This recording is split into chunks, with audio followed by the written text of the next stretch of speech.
విజయనగరం జిల్లా తలగం చర్చ్, విజయనగరం జిల్లా తలగం చర్చ్ అని ఆర్సీఎం చర్చ్. పవిత్రమైన వస్త్రములతో రక్షించి కాచి కాపాడమని, వారి తల్లిదండ్రులను దీవించమని, మీతోనూ పవిత్ర ఆత్మతో కలిసి యుగయుగములు జీవించుతూ పాలించు మా ప్రభువును మీ కుమారుడైన క్రీస్తు ద్వారా ఈ మనవి చేయించున్నాము.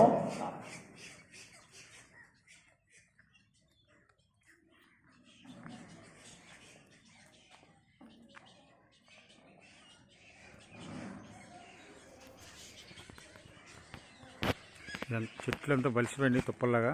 మెయింటెనెన్స్ కరెక్ట్ లేదు, సరిగ్గా మెయింటెనెన్స్ లేదు. తీస్తున్నారు కానీ వచ్చేస్తున్నాయి వర్షాలకి.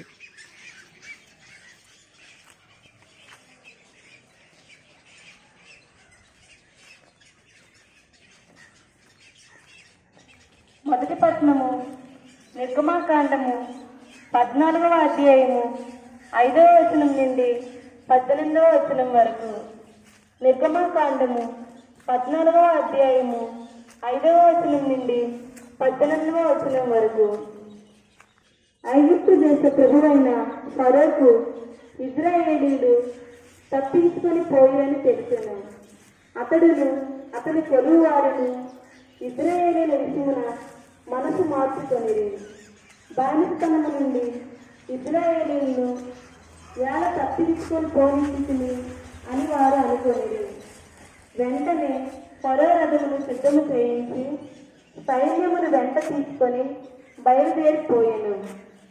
అతడు శ్రేష్టములైన తన 600 రథములనే గాక ఐగుప్తు దేశమందున్న ఇతర రథములను కూడా వెంటకొని పోయాను. ప్రతి రథము మీద రౌతులుండిరి. ఈరోజు ప్రార్థన అవుతుంది, ప్రత్యేక ప్రార్థన అవుతుందండి. ఈరోజు ఫరోను వంగర మండలం, విజయనగరం జిల్లా వంగర మండలం, ఎదిరించి తలగం గ్రామం. ఇశ్రాయేలీయులను వెళ్లాడను. ఫరో అశ్వబలము, అశ్వికుడు, రథబలము, కాల్బలము ఇశ్రాయేలీయులను తరుముకు పిహహీరోతు సమీపమున బల్సేపోనులకు ఎదురుగా సముద్రము ఒడ్డున వారు తిరిగి చేసి ఉన్న ప్రదేశములకు వచ్చారు. ఐగుప్తు దేశీయులు ఫరో రాజుతో తమను వెన్నాడవచ్చునని ఇశ్రాయేలును గుర్తించింది. వారికి మిక్కిలి భయం కలుగగా యావేషు మొదలెట్టుకొనిది. ఇశ్రాయేలీయులు మోసేతో ఐగుప్తు దేశంలో మమ్ము కూర్చిపెట్టుటకు చోటు కరువైనదా? ఈ ఎడారిలో ప్రజలకు మమ్ము సాగించుకొని వచ్చి కదా. నీవు ఐగుప్తు దేశం నుండి మమ్ము తీసుకొని వచ్చి వరపెట్టినది ఏమున్నది? మా జోలికి రావద్దు, మేము ఐగుప్తు దేశీయులకు చాకరీ చేయగలము అని ఆ దేశంలో ఉన్నప్పుడే చెప్పలేదా?